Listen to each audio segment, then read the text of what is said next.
महाबळेश्वर विधानसभा मतदारसंघात सकाळपासून विविध विकास कामांची भूमिपूजन उद्घाटन अशा पद्धतीचे कार्यक्रम केले। मित्रांनो, लोणंदला 64 कोटी रुपये, खंडाळ्याची 34 कोटी आणि वाईची 62 कोटी या तिन्ही नूतन नळ पाणी पुरवठा योजनांची भूमिपूजन आपण केली।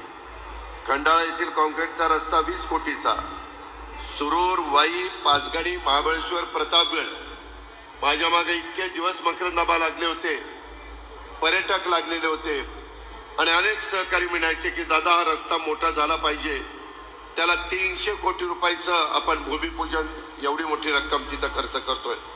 वाईला कृष्णा नदीवर माझ्या शहराच्या वैभवाने भर घालणारा एक चांगला अशा प्रकारचा हेरिटेज अशा प्रकारचा पूल 15 कोटी रुपये खर्च करून आणि एसटीपी प्रदूषण कमी करण्याच्या करता सिवरेज ट्रीटमेंट प्लांट हे सगळीकडे बसले गेले पाहिजेत। त्याशिवाय तिथं डासांचा प्रादुर्भाव, गलिच्छपणा त्या ठिकाणी कमी होणार नाही, म्हणून ते 24 कोटीच्या कामाचं आपण भूमिपूजन केलेलं आहे।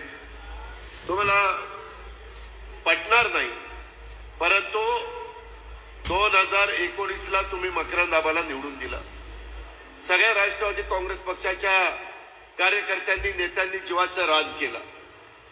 त्यामध्ये माय माऊलींनी साथ दिली, तरुण तरुणींनी साथ दिली आणि 5 वर्षात 1 वर्ष आम्ही विरोधी पक्षामध्ये राहिलो, 1 वर्ष पूर्णपणे कोरोनामध्ये गेलं, लॉकडाऊन होतं, कामं होत नव्हती, कारखाने बंद पडत होते, नोकऱ्या गेलेल्या होत्या, लोकांना कसं जगावं कळत नव्हतं, जगात तो आजार आलेला होता।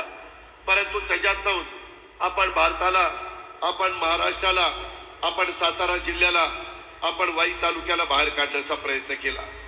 एवढ्यावर आपण थांबलो नाही, 3च वर्ष मला मिळाली। त्या 3 वर्षात या वाई, खंडाळा, महाबळेश्वर मी सर्वांना सांगितलेलं होतं की तुम्ही मकरंदाबाला निवडून द्या, या तिन्ही तालुक्याचा चेहरा मोहरा बदलण्याच्या करता पडेल ती किंमत मोजावी लागली तरी चालेल, पण मी मागे हटणार नाही। 4000 कोटी रुपयाची कामं मी या 3 वर्षामध्ये मंजूर करून दिली। हे 2 वर्ष वाया नसती गेली तर तो आकडा 5000 कोटीला गेला असता। अनेक